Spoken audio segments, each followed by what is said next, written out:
Mateo 18, 1 al 5 y los versículos 10, 12 al 14.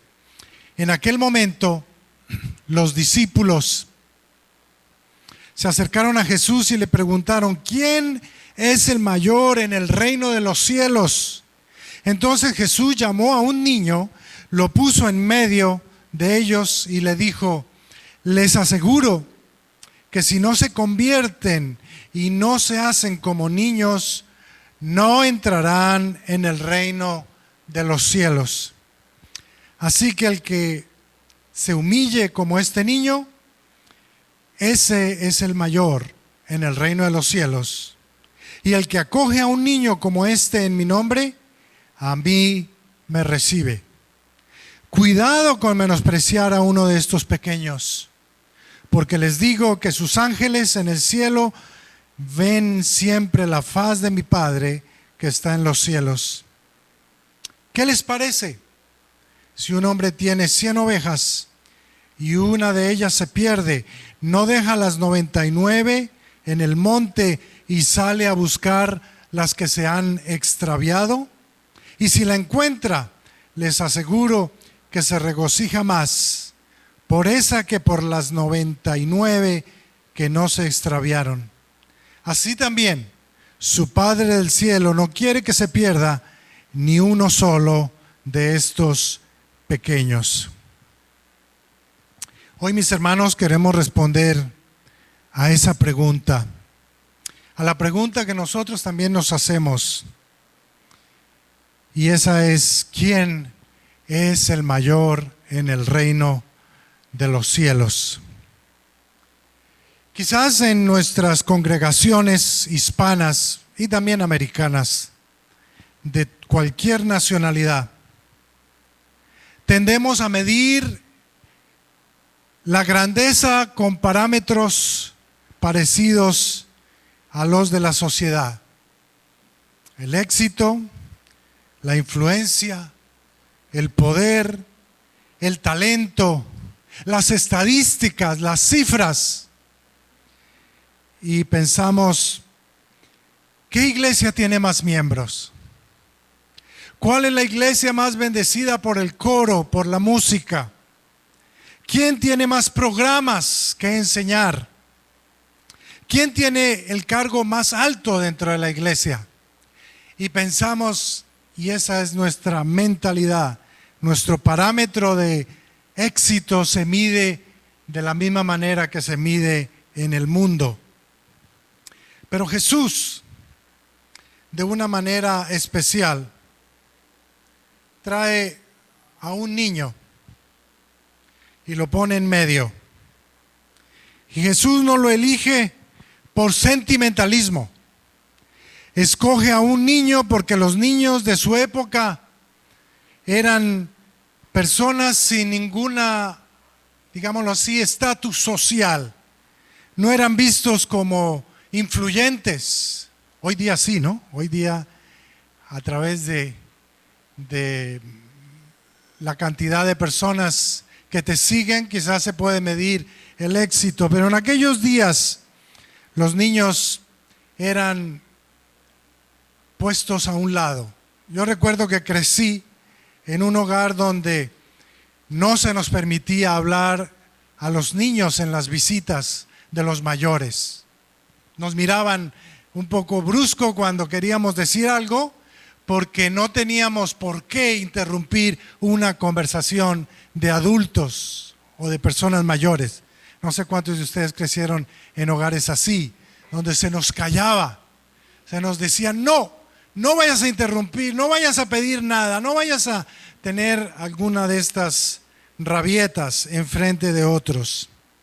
Pero los niños siempre han sido personas vulnerables, personas que necesitan y dependen de otros. Piensa por un momento cómo un niño no compite por reconocimiento. A su vez, la presencia de los niños nos recuerda que debemos ser como ellos, porque de su humildad, porque están desprovistos de cualquier prejuicio, porque saludan aunque seguramente no esperan nada a cambio. Hay niños que te sonríen cuando te quedas mirándolos y como que te transmiten eso, ¿no? Esa amistad. Y uno dice, bueno, ya siendo más adultos vamos perdiendo esos rasgos de ser niños. El niño juega, el niño es espontáneo, el niño está dispuesto a aprender, el niño está dispuesto a dejarse guiar, a dejarse llevar. Pero en nuestros contextos nos damos cuenta que necesitamos volver a recuperar esa identidad de niños. Cuando viví en la ciudad de Medellín, como también Keith estuvo siendo misionero allí por un par de años, estuve en la época más difícil que ha tenido Colombia, en la época del cartel de Medellín, donde hubo mucha violencia, donde hubo muchos desastres, y el cartel de Medellín se concentró en los adolescentes para desestabilizar la sociedad. Le daba dinero a los jovencitos porque matasen a un policía o a una persona que de alguna manera el cartel de Medellín quería desaparecer de este mundo. Por $100, un chico se montaba en una motocicleta y acribillaba a un policía que estaba haciendo servicio en la calle solamente por cobrar el valor de $100 y poderse comprar unas zapatillas, unos tenis Nike o una ropa deportiva. Miren ustedes, estos niños se les vendió esa idea de que el éxito dependía de cuánto dinero tenías en el bolsillo, o de si tenías una moto, o de si podías cargar un revólver en la cintura o en el bolsillo. Cuidado con menospreciar a los niños. En los países de los cuales provenimos nosotros, es muy común ver niños que no están yendo a la escuela, que no están estudiando, o que si lo están, para poder mantenerse y para poder llevar algo a la casa, les obligan a vender en los semáforos, en las calles. Esa es una triste realidad en América Latina. Cuando voy a México, Colombia, al Ecuador, a Chicago, de donde vengo, está ocurriendo eso. Aquí también, en Seattle, vemos ese cuadro de niños inocentes que se les está robando su infancia, su época más importante de juego, de diversión, de disfrute, porque son expuestos al trabajo forzoso. En algunos lugares los niños trabajan en las obras, levantando, llevando ladrillos, llevando bultos de cemento, niños de 7, 8, 9 años trabajando de una manera descomunal. Cuidado con menospreciar a uno de estos pequeños, porque para Dios los pequeños son importantes, son sus ángeles. El texto nos recuerda que la dignidad intrínseca de cada persona, incluso de quienes la sociedad considera insignificantes, la sociedad considera desechables, dice: protéjalos, cuídelos. Y esta iglesia está en esa labor. Esta iglesia está en esa preocupación de proteger a los niños, de brindarles un futuro mejor, de brindarles una vida mejor. Aquí convivimos con trabajadores inmigrantes, familias en situaciones muy precarias, jóvenes que pasan del sistema escolar a la calle, ancianos que no tienen compañía y que son abandonados muchas veces en la calle, mendigando. Y la preocupación que nos surge, y esta es una preocupación muy real en las iglesias del pacto en América Latina, es cómo brindar esperanza y cómo brindar oportunidades a aquellas personas que tienen todo tipo de problemas.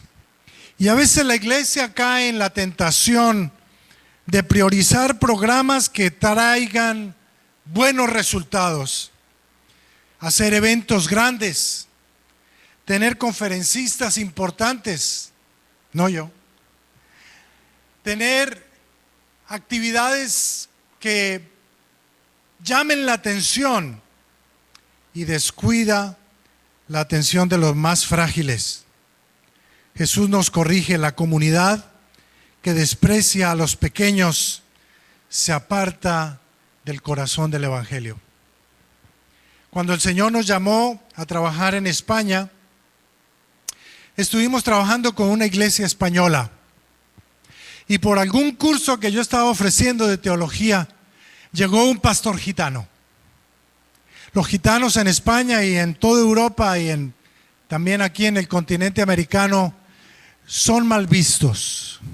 Son vistos con cierto aire de sospecha, de rechazo por sus costumbres, por la manera como se visten, por la forma como andan. Y en esta ocasión tenía yo a un estudiante que me dijo al final de la clase: maestro, ¿puedo invitar a otros amigos y a otros pastores a tu clase? Le dije, ¿por qué no? Bueno, la clase creció tanto que tuvimos que armar un grupo y trabajar con los hermanos gitanos, algunos de ellos con muy poca escolaridad, algunos de ellos no habían terminado la primaria siquiera. Entonces teníamos que ir a su ritmo y por eso decidimos abrir el grupo y dividirlo en dos. Fue una de las experiencias más enriquecedoras que tuve en España, porque a través de ellos pude conocer su cultura. Me invitaban a sus iglesias a predicar, me invitaban a sus cultos a estar y pude participar de cómo sus canciones, su música flamenca la ofrecían y la utilizaban para los cánticos que expresaban lamento, pero también gozo. Aprecio mucho lo que pude aprender de ellos.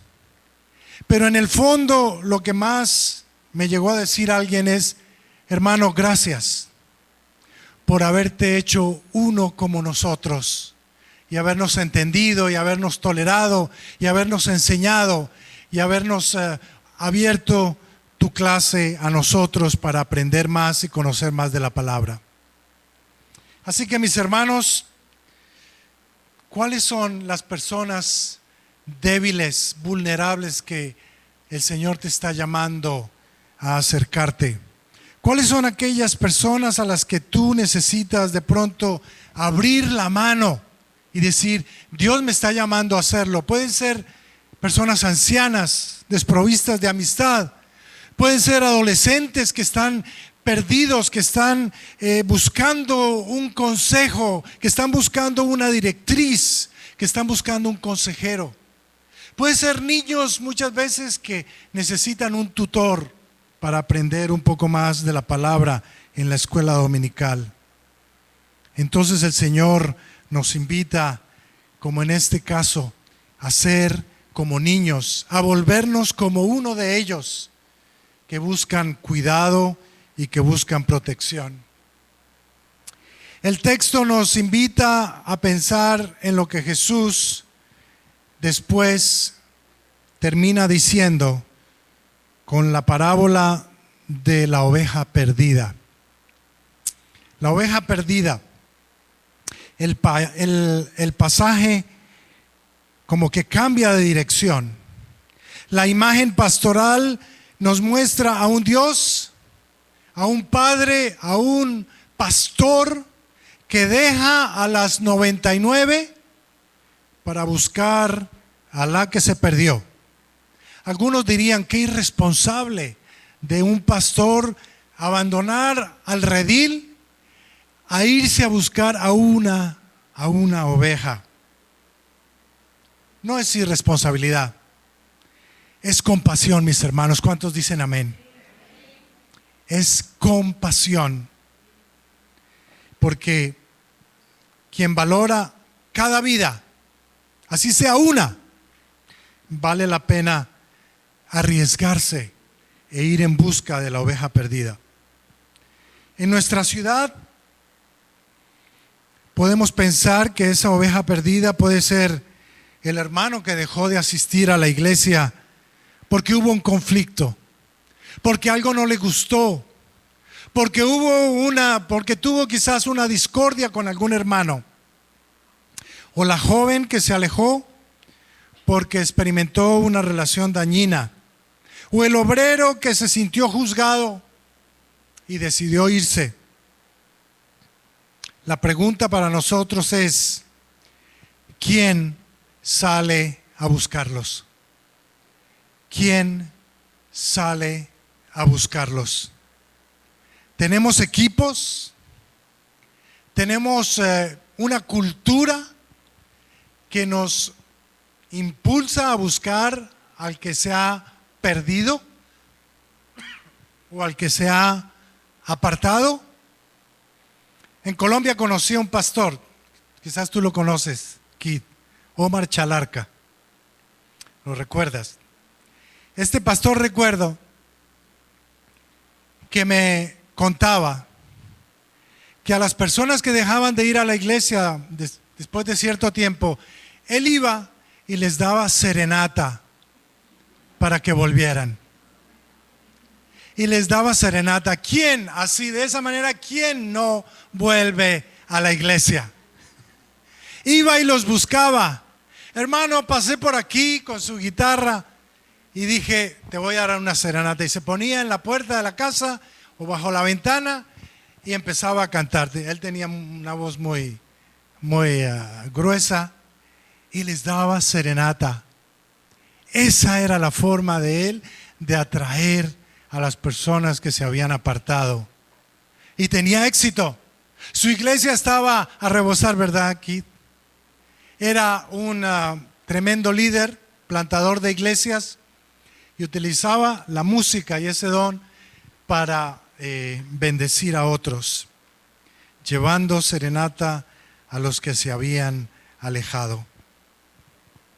Hay muchos en la iglesia de hoy día que nos invitan a pensar cómo medimos la salud espiritual de una iglesia. A ver, si tú te pones a pensar, ¿cómo medimos la salud espiritual de esta iglesia? ¿Qué me dirías? Algunos dirían, bueno, quizás por la cantidad de personas. Otros dirían por las ofrendas que recogemos. Otros dirían por las oportunidades de celebrar y las comidas que tenemos. Otros me dirían por el tiempo de oración. Y todas estas cosas son importantes. Pero quizás la mejor manera de medir el crecimiento de una iglesia tiene que ver con el servicio que prestamos a los más desfavorecidos. A los más desfavorecidos. Un templo que invierte miles de dólares en campañas publicitarias y en eventos masivos, pero no sabe alcanzar a las personas y no sabe visitar a los inmigrantes, no sabe trabajar en los hospitales, o que no sabe recibir a los que han salido de la cárcel o visitarles cuando están prisioneros. Jesús, de alguna manera, en Mateo 25, nos da los criterios por los cuales podemos medir la salud de una iglesia. Porque tuve hambre y me diste de comer. Porque tuve sed y me disteis de beber. Porque estuve desnudo y me cubristeis. Porque estaba preso y me visitasteis. ¿Qué tipo de mensaje estamos dando a la comunidad? al mundo que nos rodea. ¿Cómo vivimos esto en la iglesia latina, aquí en este lugar donde Dios nos ha puesto? Aquí les ofrezco algunos pasos concretos que podrían dar como iglesia. Creen un equipo de búsqueda y restauración. Formen un equipo en el cual ustedes dicen, hermano, mi responsabilidad con este equipo es ir y buscar a los que están perdidos, a los que se han extraviado, a los que han dejado de venir, a los que no están viniendo porque nadie los ha buscado. Ya sean 5, 6, 7 personas que se unen para orar, para recibir entrenamiento, para buscar acompañamiento y para salir a buscar a los que se han perdido. El objetivo: identificar hermanos apartados, hacer visitas de amistad y ofrecer rutas de acompañamiento, de consejería. ¿Cuántos de estos ministerios necesita la iglesia? En España decidimos abrir un consultorio de consejería. Por mi práctica, por mi experiencia en la psicología, nos juntamos con otros 2 psicólogos que venían a la iglesia y dijimos, ¿por qué no ofrecemos eso? Y empezamos a ofrecer ayuda para personas que tenían problemas en el hogar, que tenían dificultades con los hijos, que tenían hábitos y malsanos, personas que necesitaban salir de una crisis de ansiedad, y empezamos a ofrecer consejería. Gracias a esto, la policía del distrito donde estábamos trabajando, un día se apareció allí. Yo digo, uy, ¿por qué tenemos a la policía aquí en la iglesia? Y vino el jefe de la policía y dijo, me gustaría hablar con usted, pastor. Y yo dije, ¿qué problema tenemos? Dice, pastor, estamos necesitando ayuda. ¿Podría usted darle ayuda y consejería a algunas personas, adolescentes que conocemos, que están metidos en la droga, adolescentes que están tentados o están metidos en el mundo de la delincuencia y no sabemos qué hacer ni cómo resolver el problema? ¿Podrían ustedes darnos una mano? ¿Y por qué no? Claro que sí. Entonces abrimos la consejería para esos chicos que estaban un poco medio perdidos y dimos la oportunidad de conocer a sus familias. Como producto de eso, vimos a varios que se acercaron a la iglesia.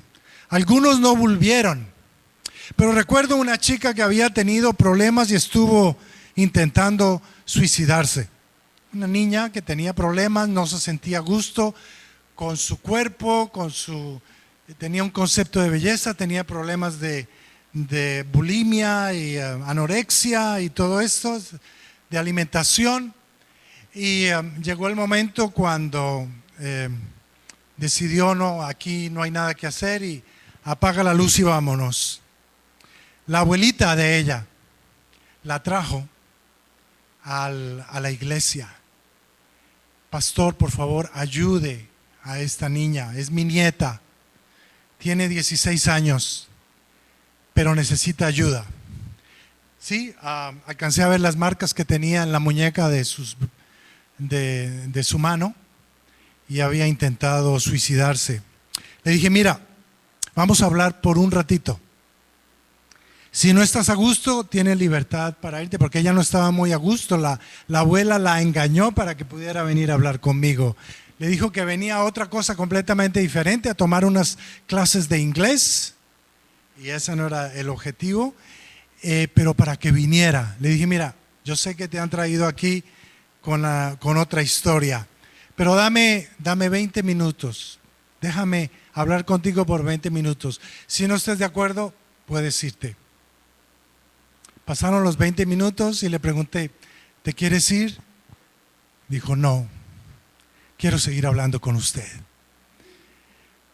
Hizo todo un proceso de reconciliación, de sanidad, consigo misma, con con todo, y me dio mucho gusto después de algún tiempo verla trabajando en un supermercado, y tenía un puesto importante allí en el supermercado, era manager del supermercado, y Dios la había sanado. La gloria es para Dios. La gloria es para Dios. Fue muy especial verla recuperada, verla sanada y verla dando fruto. Entonces, hermanos, formen equipos y revisen cuáles son sus indicadores de éxito. El éxito lo medimos ¿por qué? Saben, mis hermanos, por lo que dijo Jesús, no menosprecien a uno de estos más vulnerables, porque el que lo hace conmigo, con Él, lo hace conmigo también.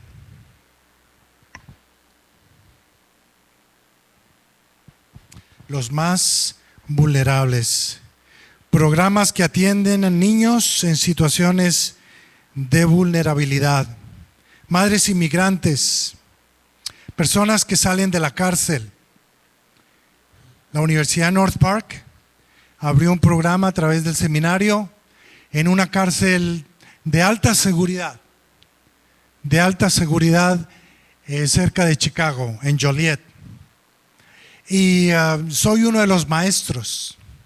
Les confieso que el primer día que fui a clase y de saber que estaba en una cárcel de máxima seguridad, entré un poco nervioso allí. Después de pasar unas 12 puertas de seguridad y guardias de seguridad, finalmente pude conocer a mis alumnos. Tenía un grupo de más o menos 17 alumnos, casi la mayoría de ellos afroamericanos, que se me quedaron mirando muy intensamente, y yo le estaba diciendo: Señor, ¿a dónde me has traído? Déjame volver a casa. Déjame regresar a casa.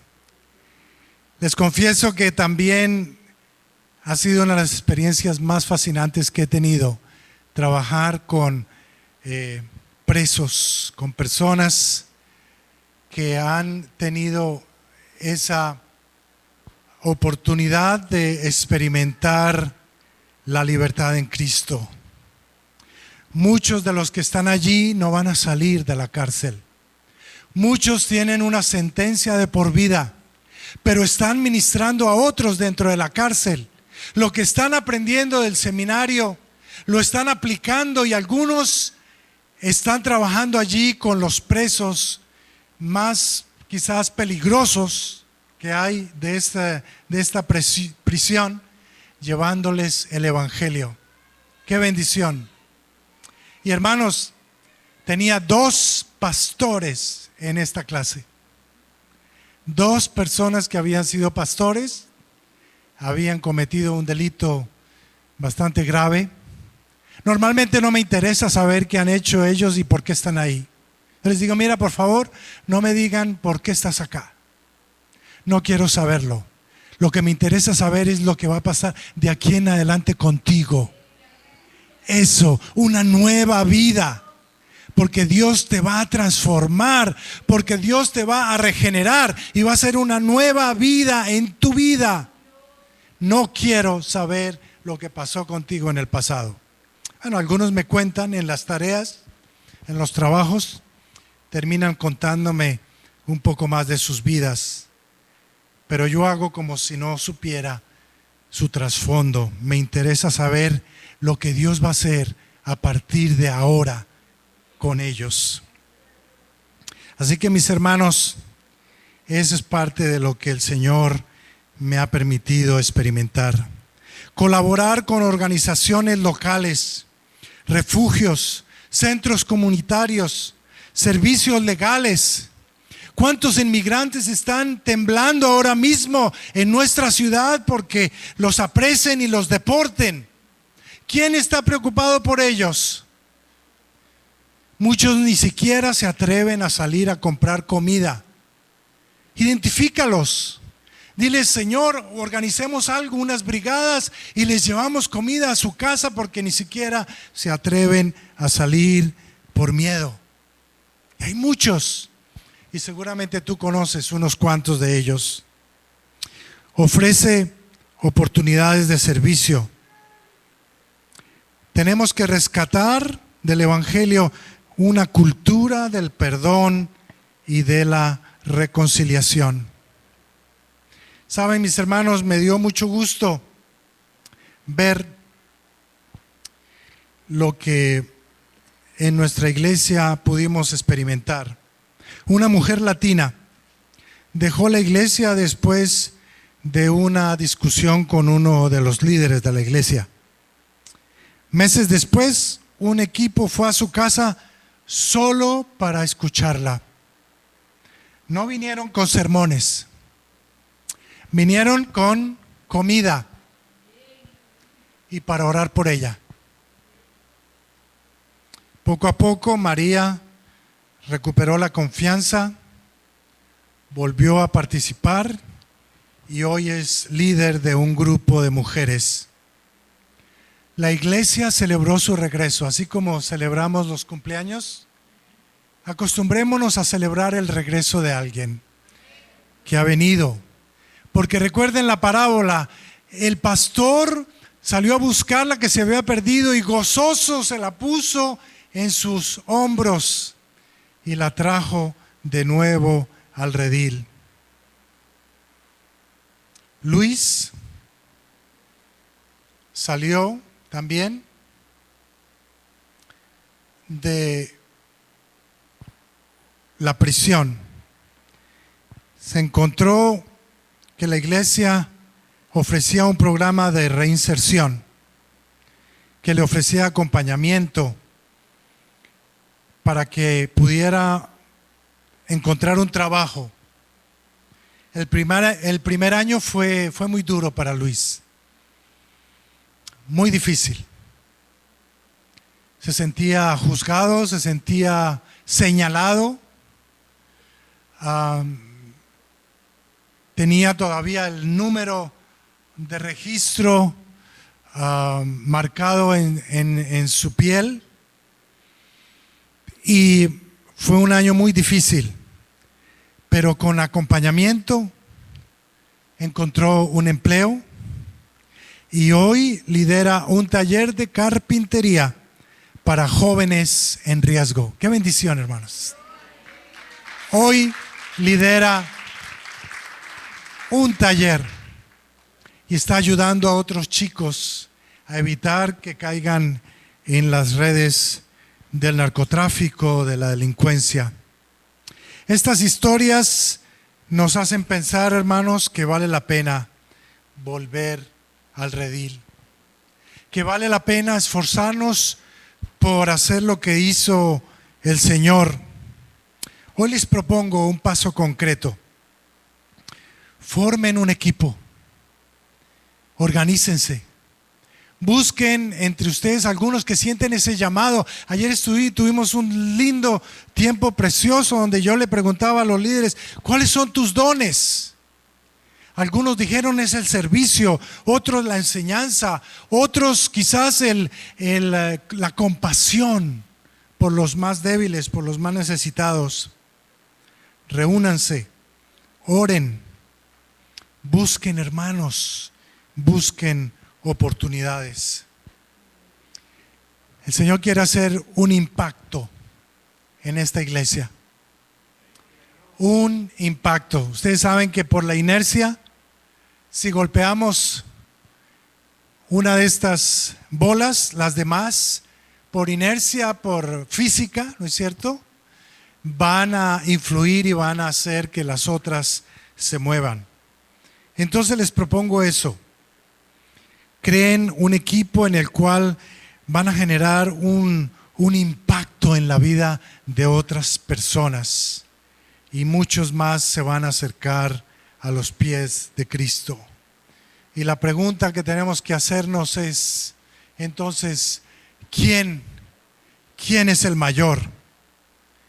¿Quién es el mayor en el reino de Dios? ¿El que más ofrenda? ¿El que más dinero tiene en el banco? ¿El que más seguidores tiene en los medios de comunicación? ¿En Instagram o en esas redes sociales? No, mis hermanos. La iglesia está llamada a ser un lugar donde los pequeños encuentran refugio, los perdidos son buscados y la comunidad aprende a valorar la humildad. Que Dios nos dé gracia, que Dios nos ayude a crear una cultura de la reconciliación, de la restauración, una cultura del perdón.